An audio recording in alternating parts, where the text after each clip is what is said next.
میرے پاکستانیوں، میں جو آج آپ سے بات کرنے لگا ہوں، کل ایک ISPR کی پریس کانفرنس ہوئی اور اس کے اندر انہوں نے ایک دو باتیں کی، تو میں مجبور ہوں کہ میں آج اپنی قوم کے ساتھ بات کروں. جو انہوں نے بات کی کہ یہ پاکستان کے خلاف بغاوت اور اشارہ سارا تحریک انصاف کے اوپر کہ ہم نے بغاوت کی ہے، کہ ہم یہ پہلے سے تیاری کر رہے تھے بغاوت کرنے کے لیے، اور یہ اپنی فوج کے خلاف یہ سارا یہ ہم نے کیا. اور جس طرح کی وہ بات کی گئی، مجھے ایک بڑی تکلیف ہوئی اس کی.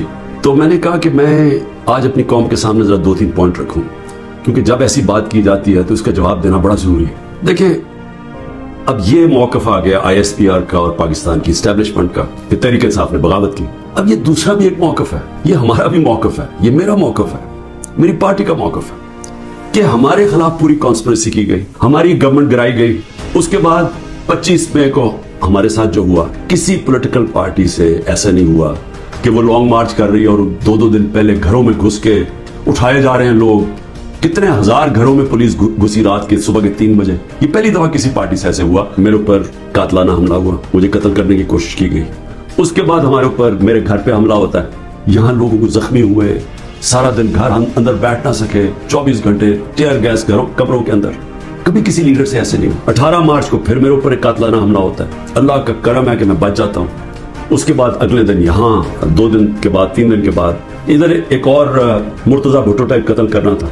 تو سازش تو کیا ہو رہی تھی؟ سازش یہ ہو رہی تھی کہ ایک پارٹی جو جیتنے جا رہی تھی الیکشن، اس کو پارٹی کو ختم کرنے کے لیے لیڈر کو ختم کرنا تھا. اور پلان تب سے بنا ہوا تھا، کیسز شروع ہو گئے تھے مہینوں کے اندر. جیسے 70 سال میں ایک آدمی کے اوپر ایک کرمنل کیس نہیں ہوتا، چند مہینے میں آج 170 سے زیادہ کیس ہو چکے ہیں.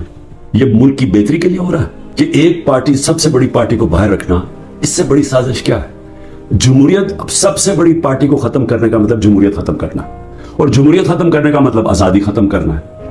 تو یہ کیا ملک کے خلاف سازش نہیں ہے؟ اور پھر جو 9 مئی کو ہوا، اب ISPR صاحب کہہ رہے ہیں کہ جناب 9 مئی کو جو ہوا ہے بڑی سازش چلتی آ رہی تھی، تو وہ سازش سامنے آئی، بغاوت.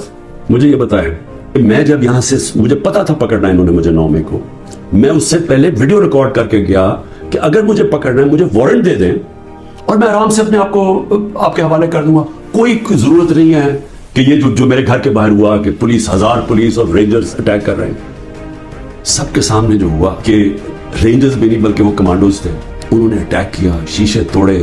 عملہ جو بیٹھا ہوا تھا رجسٹری آفس کا اسلام آباد کو، اس کو مارا، وکیلوں کو مارا. مجھے لگا ڈنڈا، مجھے اس طرح لے کے گئے جس طرح کوئی دہشت گرد ہے. غیر قانونی طور پہ مجھے پکڑا. کیا یہ بھی سازش کا حصہ تھا؟ کیونکہ اس کی وجہ سے اشتعال آنا تھا لوگوں کو. اور ہمارا موقف یہ ہے کہ اس کو استعمال کر کے ایک پورا کریک ڈاؤن کیا گیا جو پہلے سے پلان تھا. ہو ہی نہیں سکتا کہ 2 دنوں کے اندر آپ 10,000 لوگوں کو جیلوں میں ڈال دیں پکڑ کے، جب سے پہلے سے پلاننگ بنا ہوا تھا.